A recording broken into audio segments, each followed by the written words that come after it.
Winchester se penche en avant sur son canapé de cuir couleur caramel, les jambes croisées pour révéler un infime soupçon de genou sous sa jupe en soie blanche. Je ne m'y connais pas beaucoup en marque, mais il est évident que tout ce que porte Nina Winchester est douloureusement cher. Son chemisier crème me donne envie de tendre la main pour toucher le tissu. Inutile de dire qu'un geste pareil anéantirait toutes mes chances d'être embauchée. Pour être honnête, je n'ai aucune chance d'être embauchée de toute façon. Eh bien, je commence, choisissant soigneusement mes mots, car en dépit des rejets à répétition, j'y crois encore. J'ai grandi à Brooklyn. J'ai exercé beaucoup d'emplois de ménage, comme vous pouvez le voir sur mon CV. Mon CV soigneusement adapté. Et j'adore les enfants. Et aussi, je jette un coup d'œil à la ronde, à la recherche d'un jouet à mâcher pour chien ou d'une litière pour chat. J'aime aussi les animaux de compagnie. L'annonce en ligne pour l'emploi de femme de ménage ne mentionnait pas d'animaux. Mais on n'est jamais trop prudent. Qui n'apprécie pas un amoureux des animaux? Brooklyn! S'exclame Madame Winchester, radieuse.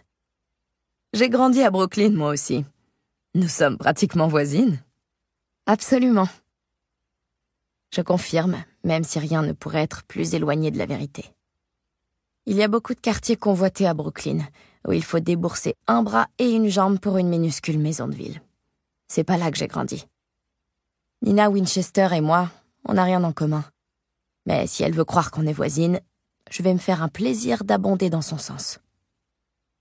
Madame Winchester coince une mèche de cheveux blonds dorés brillants derrière son oreille. Elle les porte au niveau du menton, une coupe à la mode qui camoufle son double menton. Elle a la trentaine bien tassée, et avec une autre coiffure et d'autres vêtements, elle serait très ordinaire physiquement. Mais elle a utilisé sa fortune considérable pour tirer le meilleur parti de ce qu'elle a, et ma foi, je peux pas dire que je ne respecte pas la démarche. Côté look, j'ai pris la direction opposée. J'ai beau avoir dans les 10 ans de moins que la femme assise en face de moi, je ne veux pas qu'elle se sente menacée par ma personne. Alors, pour mon entretien, j'ai choisi une longue jupe en laine épaisse, achetée dans une friperie, et un chemisier blanc en polyester avec des manches bouffantes. Mes cheveux blonds cendrés sont attachés en arrière dans un chignon sévère. J'ai même investi dans une paire de lunettes en écailles de tortue, aussi surdimensionnées qu'inutiles. Le look professionnel est absolument pas sexy. Donc, le travail, reprend-elle. Ce sera surtout du ménage et un peu de cuisine si vous êtes à la hauteur. Êtes-vous bonne cuisinière, Millie? Oui.